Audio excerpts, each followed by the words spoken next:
Welcome to special analysis. నేను రమ్మ మండవ. ఈ రోజు అనాలిసిస్ లో భాగంగా మనం తీసుకోబోతున్న టాపిక్ ఏంటంటే, ఈ రోజు అనాలిసిస్ నేను ఒక టైటిల్ పెట్టాను. ఆ టైటిల్ చూసినట్లయితే సజ్జలకు టైం వచ్చింది అని చెప్పి నేను టైటిల్ ఇచ్చున్నాను. ఆ అంశం గురించి మనం మాట్లాడుకునే ప్రయత్నం చేద్దాం. ఈరోజు సజ్జల రామకృష్ణారెడ్డికి సంబంధించి సిట్ చాలా సీరియస్ గా ఫోకస్ పెట్టింది. ఆల్రెడీ మనకు తెలిసిందే, జగన్మోహన్ రెడ్డి హయాంలో లిక్కర్ స్కామ్ ఎలాంటి సంచలనం సృష్టించిందో మనకు తెలుసు. 5 ఏళ్ల పాటు అటు ప్రతిపక్షాలన్నీ కూడా ఇదే అంశం మీద గగ్గోలు పెట్టే ప్రయత్నం చేశాయి. మనం రోడ్డు మీద ఈ రోజు వెళ్ళి రోడ్డు మీద చిన్న మామిడి పండ్లు కొనుక్కుంటున్నా సరే వాడు ఫోన్ పే చేయమంటాడు. అలాంటిది ఈరోజు డిజిటల్ పేమెంట్స్ అన్ని. అలాంటి సందర్భంలో ఓన్లీ సరే మందుల షాపుల్లో ఎక్కడైనా సరే ఓన్లీ క్యాష్ ఈ సిస్టమ్ని Jaganmohan Reddy and team implement చేశారు సక్సెస్ఫుల్ గా. సో ఇది ఏ స్థాయిలో వైరల్ అయిందో మనకు తెలుసు. మనం చూస్తే ఢిల్లీలో 250 నుంచి 300 కోట్ల వరకు లిక్కర్ స్కామ్ లో కేజ్రీవాల్ లాంటి వాళ్ళు ఇన్వాల్వ్ అయ్యారని చెప్పి కేసీఆర్ బిడ్డ కవిత దగ్గర నుంచి ఈ రోజున ఏపీలో శరత్చంద్రారెడ్డి దాకా, విజయసాయిరెడ్డి అల్లుడు వరుసైన శరత్చంద్రారెడ్డి, జగన్మోహన్ రెడ్డి ఎంపీ కొడుకైన మాగుంట శ్రీనివాస్ రెడ్డి కొడుకైన మాగుంట రాఘవరెడ్డిని కూడా అరెస్ట్ చేశారు. ఇక చూడండి, కేజ్రీవాల్ మొన్నటి ఎన్నికల్లో ఓడిపోవడానికి ఆయన మంత్రులు మనీష్ సిసోడియా లాంటి వాళ్ళు కూడా అరెస్ట్ అయ్యారు. శీష్ మహల్ లాంటి ఇష్యూస్ ఎంతవరకు కారణమో అంతకంటే ఎక్కువ కారణం ఏంటంటే ఈ మద్యం స్కామ్ వ్యవహారమే. అలాంటిది ఇక్కడ అధికారికంగా టీడీపీ చెప్తోంది ఏంటంటే, ఇది అధికారికంగానే 3,500 కోట్లకు పైన ఉంటుంది అని చెప్తా ఉన్నారు. సో ఈ అంశం మీద టీడీపీ చాలా స్ట్రాంగ్ గా ఫోర్స్ గా దీన్ని జనంలోకి తీసుకెళ్లే ప్రయత్నం కూడా చేసింది. ఇక ఎన్నికలకు ముందు మనం చూస్తే బీజేపీ రాష్ట్ర అధ్యక్షుల హోదా వచ్చిన తర్వాత పురంధేశ్వర్ లాంటి వాళ్ళు అమిత్ షాని కలిసి ఈ అంశం మీద ఈడీ ఎంటర్ అవ్వాలి, సిబిఐ ఎంటర్ అవ్వాలని చెప్పి వాళ్ళు అమిత్ షా కంప్లైంట్ ఇచ్చే ప్రయత్నం చేశారు, వివరించే ప్రయత్నం కూడా చేశారు.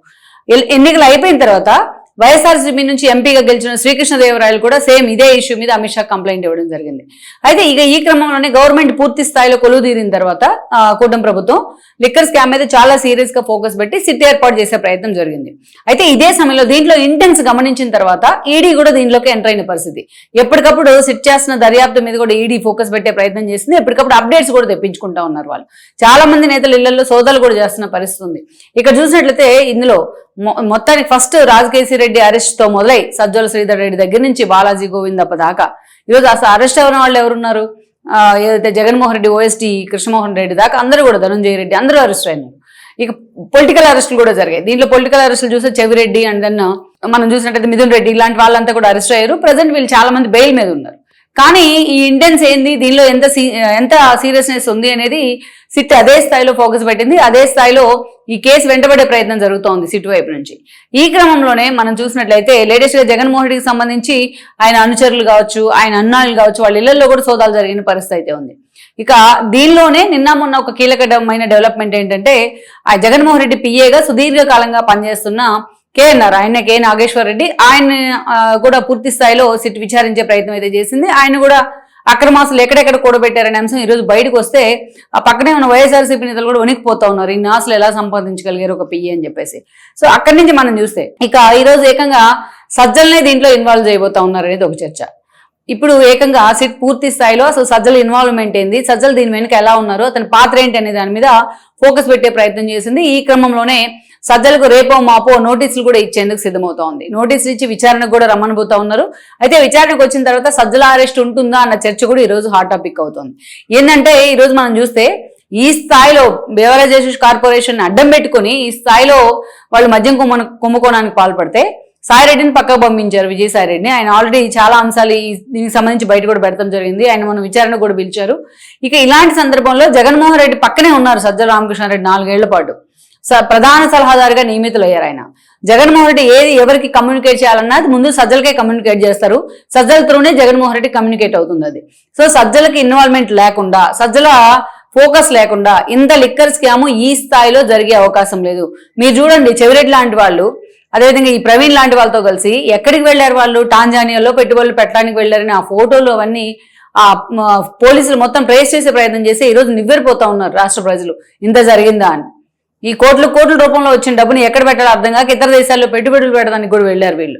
వాళ్ళ విహారయాత్రలు కానీ, వాళ్ళ ఆవిష్నెస్ కానీ, వాళ్ళు ఎంజాయ్ చేస్తున్న తీరు కానీ, అమ్మాయిలతో పబ్బుల్లో డాన్సులు కానీ ఇవన్నీ చూస్తూ ఉంటే జగన్మోహన్ రెడ్డి జగన్మోహన్ రెడ్డి తెలిసి ఎంత జరిగింది, తెలియకుండా ఇంకెంత చేశారనేది కూడా ఇక్కడ అర్థమవుతా ఉంది మనకి. సో మొత్తం ఇదంతా సజ్జల కన్సర్న్లోనే జరిగింది, సజ్జలే ఇదంతా మానిటరింగ్ చేశారు అనేది సిట్టుకున్న సమాచారం. ఈ రోజు కొంతమంది ఫోన్లు పట్టుకొని వాటిని బ్రేక్ త్రూ దొరుకుతుంది వాళ్ళకి. ఆ ఫోన్లు డేటా బయటికి తీసిన తర్వాత, ఫొటోస్ బయటికి తీసిన తర్వాత ఈ మొత్తం ఈ ఆధారాలతోనే ఈ రోజు సజ్జలకు నోటీస్ ఇచ్చేందుకు సిట్ సిద్ధమవుతోంది. రేపో మాపో సజ్జల అరెస్ట్ అని కూడా ప్రచారం జరుగుతూ ఉంది. ఆల్రెడీ దీంట్లో పొలిటికల్ అరెస్టులు 2 జరిగాయి. వెంకటేష్ నాయుడు లాంటి వాళ్ళు ఇచ్చిన సమాచారంతో చెవిరెడ్డి అండ్ దాని మిథున్ రెడ్డి కూడా అరెస్ట్ కావడం జరిగింది. మీరు చూస్తే చెవిరెడ్డి అయితే అసలు జైల్లో ఉన్న రోజులు కూడా పిచ్చెక్కిపోయాడు ఆయన. ఆ స్థాయిలో చాలా డిఫరెంట్ గా బిహేవ్ చేశారు ఆయన. సో మొత్తం మీద అయితే బయటకు వచ్చిన తర్వాత పూర్తిగా సైలెంట్ అయ్యారు ఆయన కానీ మిథున్ రెడ్డి కానీ. ఇక 3వ పొలిటికల్ అరెస్ట్ అంటే సజ్జలాదే జరగబోతోంది అనేది ఇక్కడ చాలా సీరియస్ గా నడుస్తున్న చర్చ. పూర్తి ఆధారాలతో ఈరోజు సిట్ అధికారులు సజ్జల మీద ఫోకస్ అయితే పెట్టారు. గతంలో ఆయన పార్టీ ఆఫీస్ మీద తగలబెట్టిన కేసులో ఒకసారి ఇలాగే హాజరయ్యారు సిట్కి. అయితే ఆ రోజు ఏదో 2 మాటలు చెప్పేసి మమ్మల్ని బూతులు తిరిగితే మాకు ఒళ్ళు మండదా మా కార్యకర్తలకు అన్నట్టు మాట్లాడారు బయటకు వచ్చి. ఆ కేసు నుంచి తప్పించుకోగలిగారేమో. కానీ ఈ రోజు ఇది పేక మీద కత్తిలాగా ఇది పూర్తి స్థాయిలో వాళ్ళని వెంటాడుతూ ఉంది.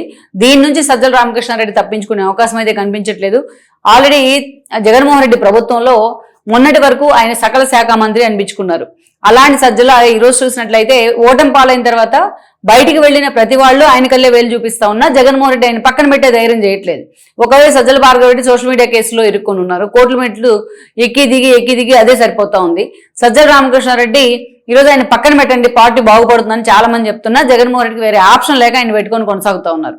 అలాంటి స్థితిలో మరి ఈ రోజు సజ్జల సిట్ ముందు హాజరయ్యే పరిస్థితి, ఆ తర్వాత అరెస్ట్ అయ్యే పరిస్థితి వస్తే మరి జగన్మోహన్ రెడ్డి అతని రెస్క్యూకి వస్తారా లేదా అనేది కూడా మనం చూడాల్సి ఉంది.